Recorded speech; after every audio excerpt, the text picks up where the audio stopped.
Hi guys, how are you? Welcome back. Let's do another video. We're gonna talk about this garbage MMT stuff. How they love to deceive people. Okay.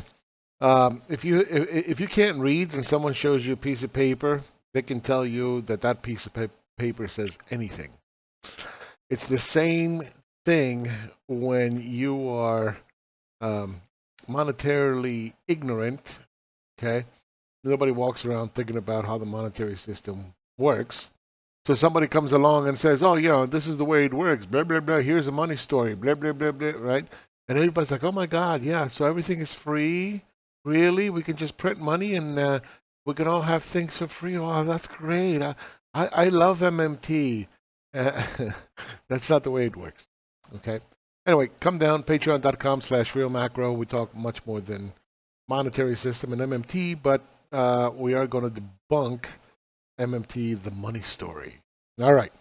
So here's a great one. I love this. This is Steve King. Steve Keen. I'm sorry, Professor Steve Keen. All right. Below is a basic accounting of the government, fiat, and private banks' credit money creation. He's writing a book now, a whole entire book. He's writing about it. Okay.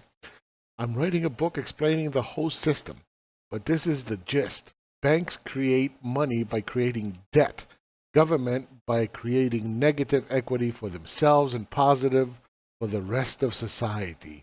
So somehow, magically, the government just kind of sprinkles us with money. All right, number one, money is a derivative of labor. Okay?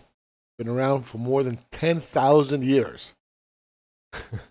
Okay, so if you don't work, you're not making anything, you can't have any money. Simple. Okay? Now, can you possibly have money without labor? No. Cannot happen. So, money is not a derivative of government or a central bank or some spreadsheet. Now, here's the best part. See, if you're a layman, you won't pick this up. See this little line down here? I'm going to show it to you soon. Closer. Okay? Talking about banks. And right here, it has initial conditions. And he puts a 1 with a bunch of zeros in it. Okay? You look up here, it says reserves. What is a reserve? Reserves can only be created by private sector money, savings. So if you go to a bank and you deposit $1,000 and the bank takes that money and deposits it at their account at the Fed, they show up as reserves. Okay? Now, why does that matter? Because he's writing a book on how money is created. And his initial conditions start with money already created by the private sector. So what the fuck is he showing in this stupid little spreadsheet? It doesn't even make sense. So I'm like, oh, okay, why don't you show us how money is created without the initial conditions with 1 million, billion, whatever the fuck you put in there. Put a zero in there and then show me how money is created. What do you think he said? Block the idiot. Block him. That's what he said. Hold on. Let me show you. This is great. All right. So here's. See? You see? Initial conditions, reserves, 1 with a bunch of zeros. And he's going to show you how money is created. There's no possible way for reserves to exist before money exists. Unless money is a derivative of labor. You see what I'm saying? What? That's why I told him, why don't you put a zero there? Put a nice little zero there and then show me how they create money. He can't, because he would be forced to accept the reality that money only comes from the private sector, blood, sweat, tears, innovation, risk taking. That's the only way you can create money. Only way. So here's the best part. Okay. Reserves, this is the definition of reserves. Let me move my pretty little face out of the way. Reserves are deposits held by commercial banks at the central bank.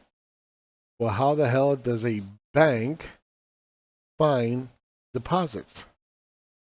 Only from the private sector. Okay?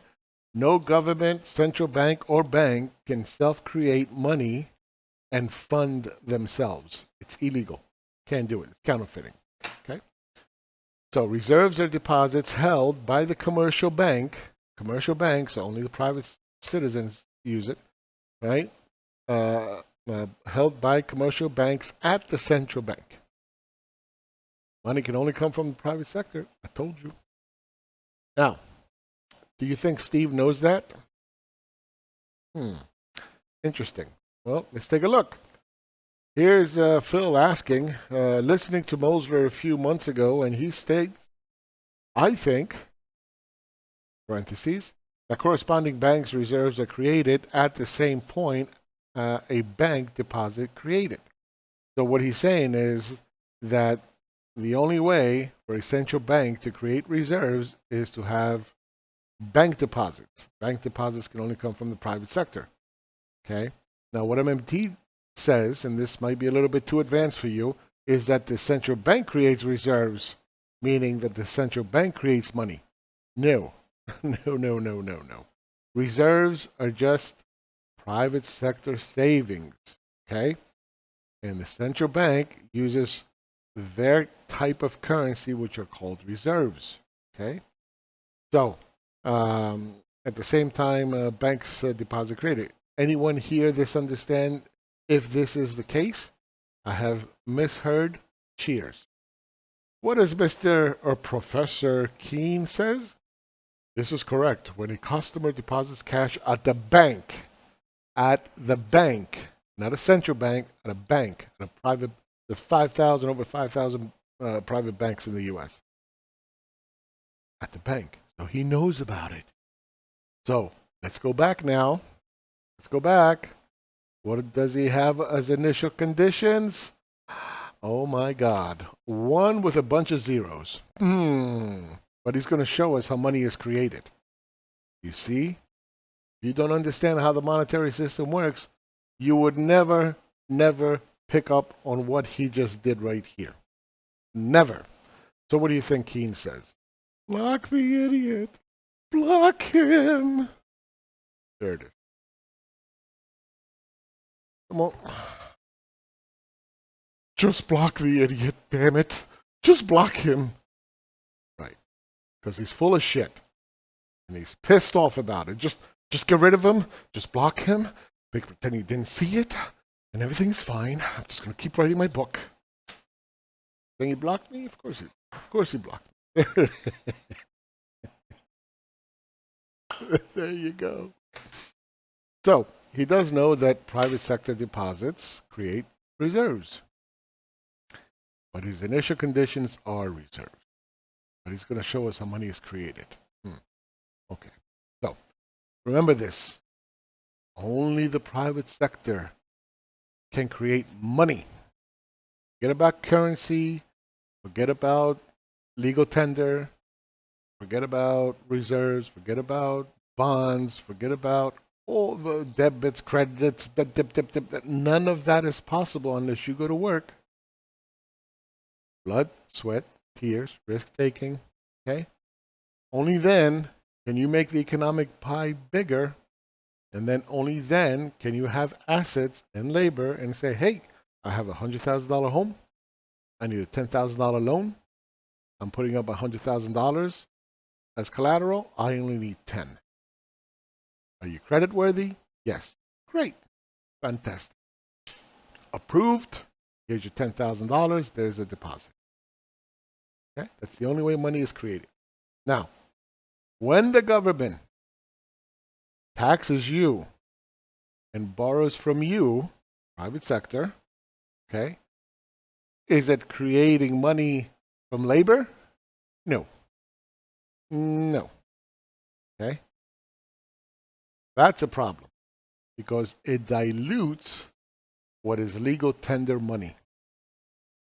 Because it's not that the government created something. It borrowed it. It borrowed it with interest.